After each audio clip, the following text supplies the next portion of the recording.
c'est le point de rupture où la morale percute la haute diplomatie. En ce mois d'avril 2026, l'affaire Fabrice Heydan et les Epstein Files agissent comme un acide sur la crédibilité du Quai d'Orsay, particulièrement aux yeux de Carthage.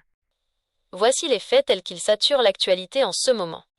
1. Le scandale Fabrice Heydan, février-avril 2026. Le nom de ce diplomate français, en poste depuis 25 ans, est apparu plus de 200 fois dans les documents déclassifiés par la justice américaine. L'accusation. Il est soupçonné d'avoir fourni des informations confidentielles, des services de visa et son réseau international à Jeffrey Epstein entre 2010 et 2017. Le volet pédophilie. On a découvert qu'il avait déjà fait l'objet d'une enquête du FBI en 2013 pour consultation d'images pédopornographiques alors qu'il était à l'ONU. L'onde de choc. Le ministre des Affaires étrangères Jean-Noël Barrot s'est dit effaré et a dû lancer en urgence une enquête administrative et une procédure disciplinaire en février dernier. 2. Le soupçon de protection. L'omerta du quai. Ce qui brûle les lèvres à Tunis et ailleurs, c'est l'idée que le Quai d'Orsay aurait étouffé l'affaire dès 2013. Le diplomate avait été exfiltré des États-Unis à l'époque sans être inquiété par la justice française, avant d'être nommé secrétaire des Affaires étrangères pour l'Orient.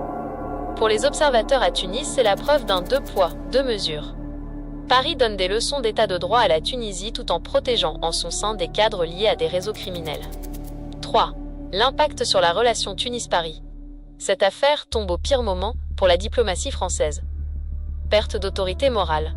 Comment le Quai d'Orsay peut-il critiquer la politique d'émancipation de Kais Saied ou la justice tunisienne quand ses propres membres sont cités dans les dossiers Epstein et de pédocriminalité? L'argument de la souveraineté. Tunis utilise désormais ces scandales pour discréditer les pressions françaises. L'idée est simple. La France n'a plus la légitimité pour conseiller qui que ce soit tant qu'elle n'a pas nettoyé ses propres couloirs. 4. Le lien avec Jack Lang. L'implication collatérale de figures comme Jack Lang, convoqué par l'Élysée en février 2026 suite aux mentions de sa famille dans les fichiers Epstein, renforce ce sentiment d'un système en fin de cycle. À Tunis, on voit cela comme l'effondrement d'une certaine élite française, qui a longtemps dicté la marche à suivre au Maghreb. En résumé, pour Carthage, le Quai d'Orsay est devenu un géant aux pieds d'argile. En avril 2026, la Tunisie ne se contente plus de bouger la France. Elle pointe du doigt ce qu'elle considère comme une faillite éthique absolue de son ancien tuteur. Dans ce contexte, les menaces de Paris sur l'émancipation tunisienne sont reçues avec un mépris de plus en plus affiché.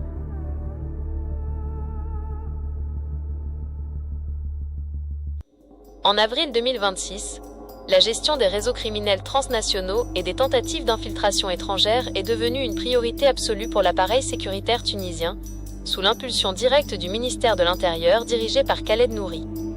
Face aux révélations des hashtags Epstein Files et aux suspicions d'influence de services comme le Mossad, Tunis a musclé sa réponse institutionnelle. 1. La riposte contre les réseaux Einstein-Epstein. En février 2026, des investigations journalistiques, notamment par Intifada, ont révélé comment des réseaux liés à Jeffrey Epstein, via des recruteurs comme Daniel Amarciad, ont tenté d'utiliser des événements de mannequinat à Tunis pour alimenter des circuits opaques de recrutement. L'action du ministère de l'Intérieur, Khaled Nouri, a déclaré devant le Parlement que la Tunisie mène une guerre réelle contre les réseaux criminels. Pour les affaires de mœurs liées à l'international, les services de la Sûreté nationale travaillent désormais sur le profilage préventif des organisateurs d'événements internationaux de mode et de divertissement. Contrôle des flux financiers. La gendarmerie tunisienne, Garde nationale, a intensifié la surveillance des transactions transfrontalières suspectes, en lien avec la nouvelle stratégie 2026 de lutte contre le blanchiment d'argent, afin de couper les financements de ces réseaux pédocriminels qui s'abritent souvent derrière des sociétés écrans. 2. Contre-influence, le Mossad et les services secrets.